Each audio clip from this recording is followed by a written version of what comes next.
Hello mga kamix, and I'm back po. So na-miss ko pong gumawa ng ganito na video and na-miss ko po kayo. So as of this moment mga kamix, magre-rewind po tayo sa buong taon na 2023. So maganda siya na taon for me and i-share ko po sa inyo lahat ng mga videos na binahagi po natin. Okay, let's do it! Hello mga kamix, welcome back to my YouTube channel. Arnel Villarin is back for another video po mga kamix. At kung bago ka pa lang dito sa channel ko, huwag kalimutang mag-subscribe and hit notification bell para updated ka sa mga latest na mga videos. So ngayon po, andito tayo ulit sa Al Yafe Jewelry. Dito po yan sa Ramania Mall, no? Second floor po. So malapit po yan dito sa food court. So bracelet, no? 21 karat po. So this is rope bracelet po. So lahat tayo alam po ang ganito na disenyo kasi kapag nag-uumpisa po tayo mangolekta ng ginto or bumili ng ginto, ito po talaga ang gusto natin na design. So this is Damascus po na bracelet. So this is hit number 3 or size number 3 na alahas. Okay, ang ibig sabihin po ng hits is yung pong nakamark sa taas po ng alahas natin. So nakikita naman natin, no? Ibibigay na natin yung details, huwag nating patagalin. This is 6.5 grams, 8 inches yung length nito. Tinatawag nila na Miami Cuban link chain. Okay, matitibay din po ito kapag mga ganito po na bracelet. So malapad siya. Kung titingnan mo siya mga kamex, ano siya? Parang mabigat siya, pero lightweight lang po siya. Okay? Pero mabigat po talaga ito. So, maliit siya tingnan, pero napakapulido po ng alahas natin, no? Solid po ito mga kamex, with double lock siya. So, ayan po yung kapal niya. And yung length niya mga kamex, yung alahas natin. Okay? Nakikita naman talaga natin, no, kung solid siya or hindi. Mga sing-sing po na available po dito sa Gold Shop, mga 21 karat po. Okay? Square type po siya na klase na sing-sing. So, ayan na sa harap natin mga kamex, no? Klarong-klaro po yung alahas natin. Score number 3.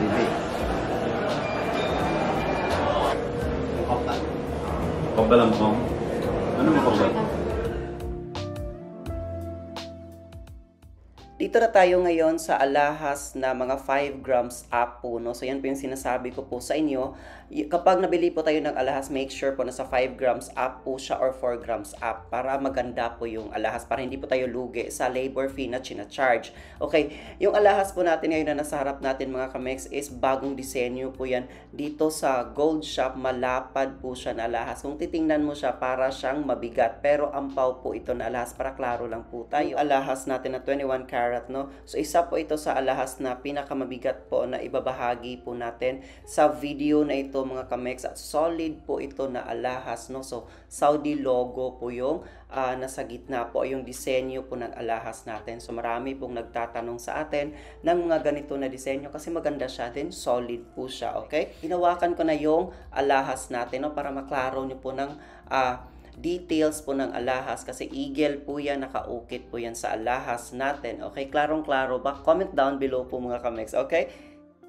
Nasa panghuling sing-sing na po tayo na ibabahagi sa video na ito, no? Sing-sing po na panlalaki na mga 21 karat po na available po dito sa Gold Shop. Okay, nasa harap na natin ngayon yung sing-sing natin, no? So square type po siya na sing-sing, tapos may disenyo po siya or may nakalagay po siya ng mga zirconia stones. So mga nagtatanong mga kamex, hindi po yan diamond. So zirconia stones po yan ang nakalagay dyan. So kasi yan po yung tanong ng ating kaibigan na seaman po kung diamond ba siya. So ordinary stones lang po siya. Mga solid po tayo ng mga halas. Mga nagtatanong dyan, don't worry, legit po tayo. Okay, legit po yung Gold Shop. So may dalawang Gold Shop po, yung Al Yafe sa Ramania yung isa, tapos yung isa is nasa labas na sina Cesar naman at si Diego na andon. Okay, napakalapad po ng alahas natin. Ito po yung pinakamalapad. Okay, so yan po yung alahas natin with double lock mga kamex, para klaro tayo dyan. Okay, bigay ko po sa inyo yung details. Ito po yung isa sa pinakamabigat na alahas. This is 60.4 grams, 8 inches yung length nito. Napansin niyo, pare-pares po sila ng lock kasi kapag mga ganito na alahas, dapat po secure yung alahas natin para hindi siya mapigtas, hindi siya malaglag kasi sayang naman po yung pinambili natin. Medyo pricey po yung mga solid na mga alahas. So kayo na pong bahala dyan kung ano po yung bet ninyo na alahas, and pwede pa kayong bumisita dun sa Gold Shop. Hinawakan ko na po yung alahas natin para sure po tayo. Okay, natin mga solid na mga alahas. Uulitin ko po, sa maraming mga pagkakataon, wala po tayong solid na mga alahas na mahahanap kahit sa ang gold shop na lightweight. Mabibigat po talaga siya. How much more kapag necklace siya mga kamex, kasi mahaba yung necklace, yung length ng alahas, okay? So, ayan yung alahas natin. Pina-zoom in ko na po yung camera natin para makita nyo po ng maayos. Actually, pare-parehas lang po sila ng mga designs. Doon lang po tayo nagdi-differ sa lapad at saka length ng alahas natin ibigay. Nasa harap na po natin yung mga kamix. Lahat ng alahas na binahagi natin na necklace from 1 to 3 po. Yan, 21 karat na mga solid na alahas, okay? Sa mga nagtatanong po, pwede po kayong pumunta sa gold shop. Open po sila from 10 a.m. to 10 p.m. po mga kamex. Meron pong dalawang branch yung gold shop sa Ramania Mall and meron din po sa labas. Okay, kayo na pong bahala dyan mga kamex kung ano po yung bet ninyo na alahas. Bisita lang po kayo sa gold shop. Pinaka-request nyo po o yung nire-request po ninyo ng mga alahas, ang mga Damascus, andito po, hawak-hawak po ngayon yung mga Damascus po na ibabahagi po natin sa video na ito. Susuot-suot ko po ngayon yung mga bracelet, tapos andito po yung mga necklace po. Medyo lightweight. Hindi siya lightweight. Medyo mabigat talaga siya. Okay? So, ayan siya. Nasa harap na natin. So, mamaya-maya po, isi-share din natin yung mga necklace na Damascus. Mag-antay lang kayo. Okay? Dito muna tayo. Nasa harap natin yung alahas natin. No? Damascus plain. Mga bracelet pa rin po.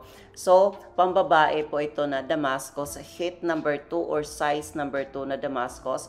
Kasi may charm po siya nakakabit. So, para siyang gold coin po. Andyan po sa harap natin yung video po mga kamek. So, klarong-klaro po yan. Okay? Yung mga alahas na binahagi natin, no? From 1 to 5 po yan ng mga bracelet na Damascus. Okay? Nilagay natin dyan mga kamek. So, pinakita po natin sa inyo para ma-compare po ninyo yung mga sizes ng mga Damascus natin at ano ba talaga yung design na gusto natin. Okay? Mamili na po kayo dyan. Okay mga kamex, ito po yung alahas natin. No? So this is size number 2 or hit number 2 na Damascus po. Necklace po siya mga kamex. Okay, nasa harap na natin. No? Okay, klarong-klaro po yan. So ito po yung likod ng alahas po natin. No? Okay, kasi medyo mahaba po siya yung size ng alahas natin. Okay, klarong-klaro po yan. So ayan po yung alahas natin. This is size number 16 or hits number 16 po mga kamex. Diba? Madami siya. So, ito po yung pinakamabigat na alahas at ito po yung pinakamalaki na Damascus po or malapad dito sa gold shop. Ibigay na natin yung details. This is 50 grams. Diba mabigat siya? 24 inches yung length nito. So, ito po yung mga Damascus ha.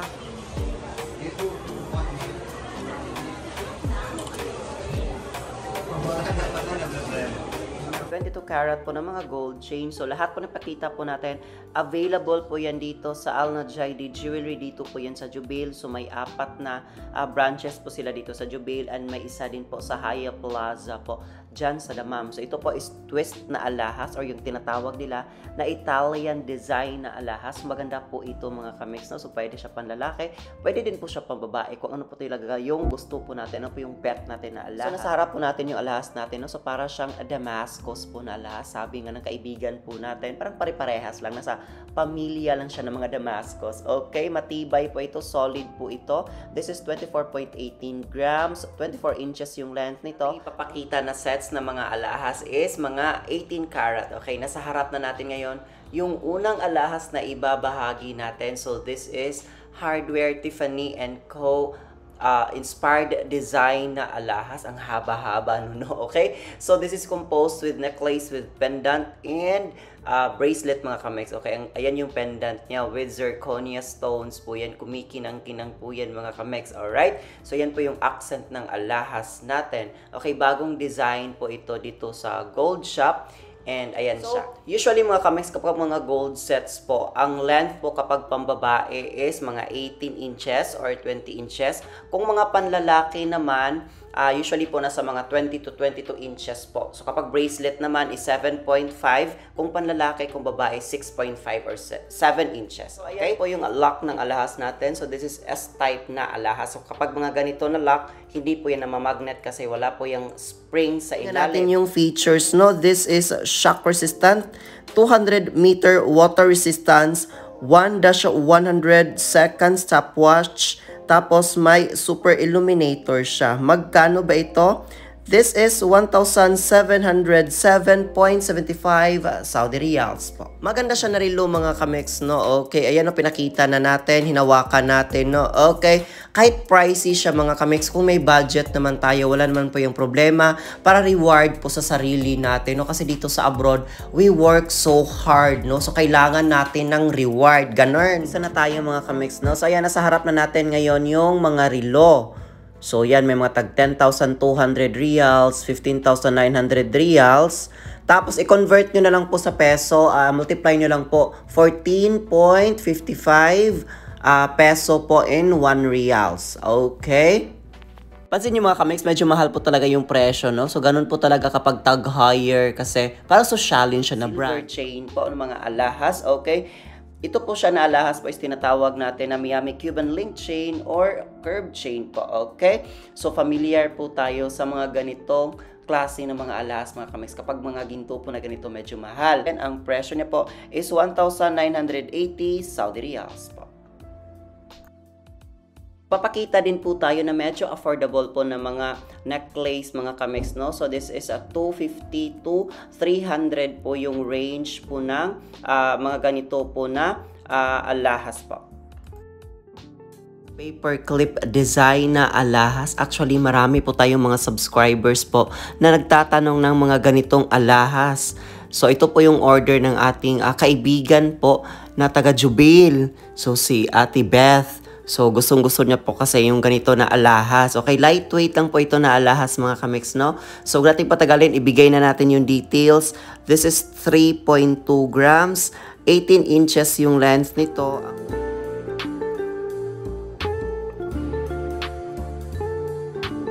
Patuloy tayo sa pangalawang alahas po na ibabahagi po natin sa video na ito. Okay, nasa harap na natin yung alahas, no? Okay, so this is curved chain or yung tinatawag nila na Miami Cuban link chain. So, ito po yung alahas nila. Actually, bagong design po ito or bagong dating po ito na alahas po dito sa Gold Shop. Okay, so actually nakikita na natin to mga ganito na alahas mga kamix. May na-share na po tayo na ganito pero 21 karat naman. Okay, di ba? Napakaganda niya, napakapulido po yung pagkakagawa. So bigyan na natin yung details. This is 5.6 grams, 20 inches yung length nito. Sa mga nagtatanong po, ang ginto po talaga ngayon, tumaas po siya. Hindi ko alam kung bakit. So, nagbe-base po tayo kasi sa international market. Pero, tinatry natin yung best natin na ibigay yung ginto natin na hindi masyadong mahal. Okay? Sa mga partners natin sa Pilipinas or around the world, kung ano pa yung gusto nila na design, saka po ninyo bibilhin. Diba? Para sure tayo na magustuhan nila yung mga alahas natin. Okay? Dito na po tayo natatapos and sana po nasihan po tayo sa video na binahagi natin ngayong araw mga kamix. If you like this video, please consider subscribing, share this video to your friends or sa mga kakilala natin na may hilig sa mga ganito na content ng mga gintong alahas. No? Please follow me also to my Facebook page mga kamix, no? Sa aking Instagram account and sa aking Instagram nga po, no, and Snapchat po. Okay? If you like me to do something, if you like to feature something mga kamix, just comment down below po.